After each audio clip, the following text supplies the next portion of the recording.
Halo, nama saya Muhammad Syafiuddin. Saya akan membuat video tentang apa yang baru di Animore versi 1.0. Dalam video ini, saya beri nama Animore 1.3.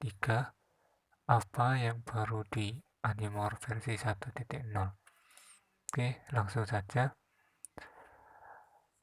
Dari segi user interface, yang baru di Animore adalah tampilannya yang dark gray. Tampilannya seperti ini,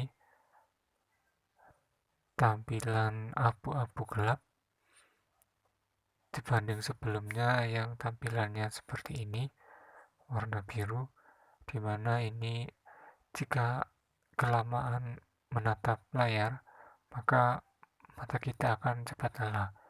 Dan dibanding dengan ini, maka mata tidak akan cepat lelah.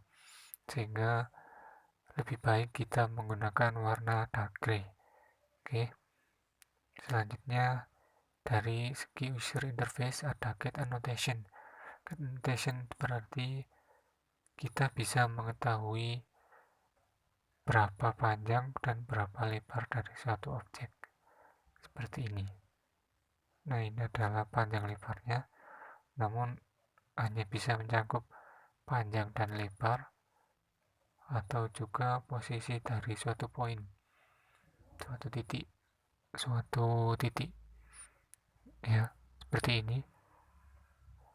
Ini ada koordinatnya, koordinat EQR, EQZ maksudnya ya, itu tampil ketika get notation, tombol get notation diaktifkan. Seperti ini.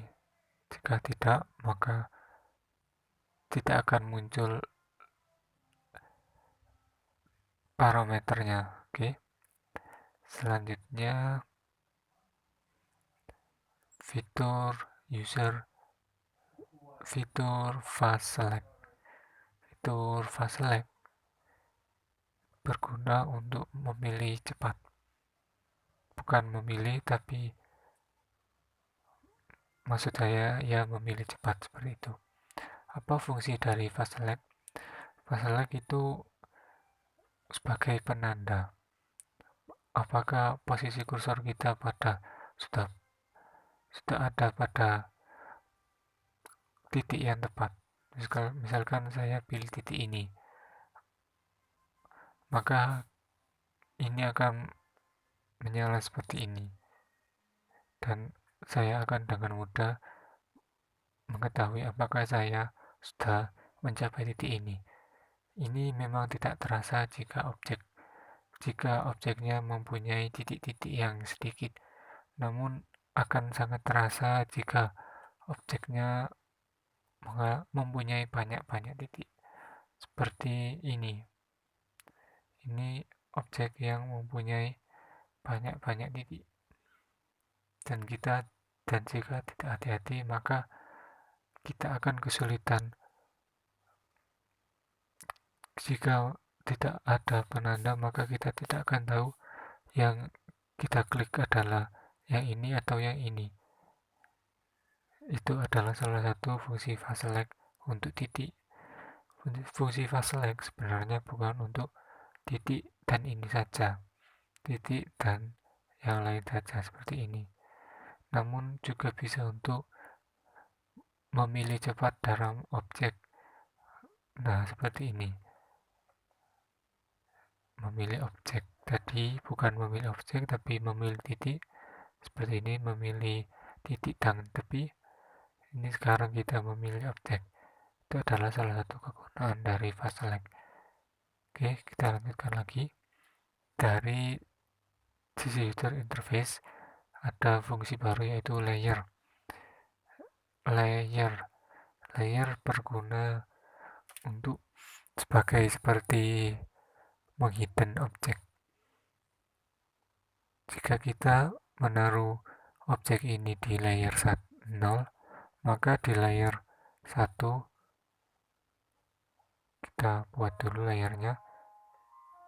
Misalkan kita taruh objek ini di layer 1.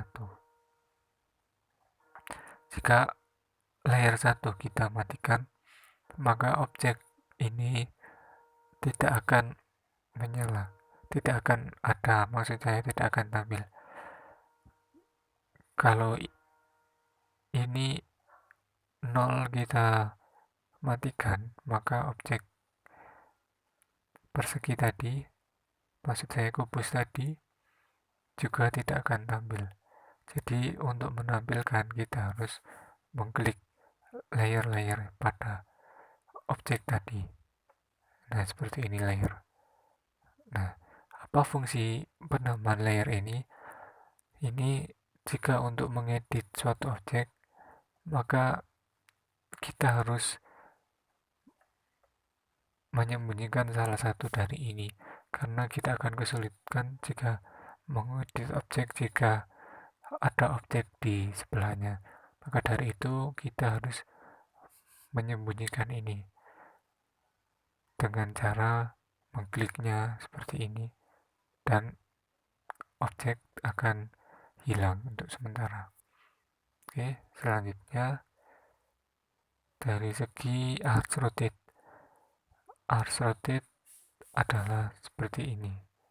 Arch rotate, kita bisa mengatur pandangan sesuai selera kita. Dahulu arch rotate itu hanya bisa diklik dengan bisa diaktifkan dengan cara mengklik ini. Nah, seperti ini. Namun sekarang ada fitur baru, yaitu dengan cara mengklik ALT seperti ini, ALT. Dan kemudian ketika ALT-nya dilepas, maka arch rotate-nya akan otomatis hilang.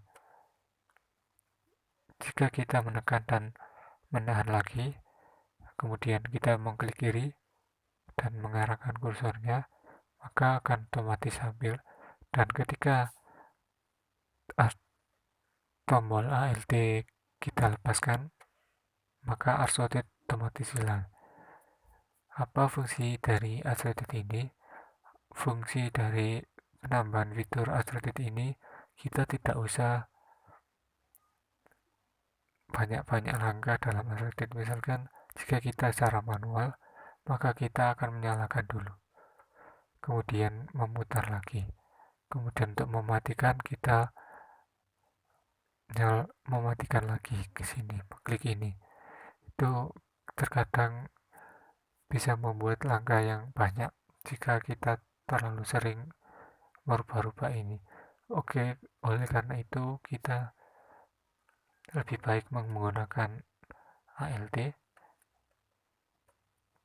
agar langkah-langkah dari menekan arch rotate bisa kita kurangi. Oke, kemudian dari segi modeling ini ada topographic tool atau topoknife. Apa fungsi dari topoknife? Kita lihat ini. Ini adalah topoknife dari sisi pengeditan atau pengeditan suatu model 3D. Apabila fungsi topoknife biasanya untuk memecahkan suatu permukaan menjadi permukaan yang baru. Misalkan kita ingin ini ada lubangnya, maka kita hanya mengklik ini di sini. Nah, di sini kemudian kita klik kanan supaya mati. Kemudian kita pilih permukaannya. Kemudian kita klik objek, sekarang sudah berlubang. Ini objeknya sudah berlubang. Itu adalah fungsi topoknife. Lalu bagaimana, apakah bisa topoknife dibuat berlubang di tepi sini? Misalkan topographical knife kita buat di sini juga bisa. Jadi tidak hanya antara titik dan titik, tapi juga antara titik dan garis kita juga bisa membuat tubuh knife seperti tadi. Oke, itu adalah dari sisi modeling. Kemudian dari sisi modeling kita bisa memutar dan memperbesar face. Artinya ketika kita ingin memutar permukaan di sini, maka kita akan bisa dengan mengklik ini. Nah, kita bisa memutar, memperbesar seperti ini, memperbesar. Dahulu di Animor versi yang sebelumnya tidak bisa memperbesar dan memutar permukaan seperti ini. Di permukaannya tidak bisa diperbesar, juga tidak bisa diputar. Nah, seperti ini. Di Animor versi terbaru, kita sekarang bisa memperbesar maupun memutar. Itu dari sisi modeling peningkatan fitur. Oke, kemudian ada animasi. Dari sisi animasi, yaitu inverse kinematic. Itu saya belum paham maksudnya, karena saya juga masih baru dengan yang itu. Yang jelas tombolnya adalah ini, inverse kinematic. Biasanya berguna untuk animasi. Oke, itu saja video tentang apa yang baru di Animor, apa yang fitur yang baru di Animor. Semoga video ini dapat membantu Anda dalam belajar 3D animasi. Sekian, terima kasih.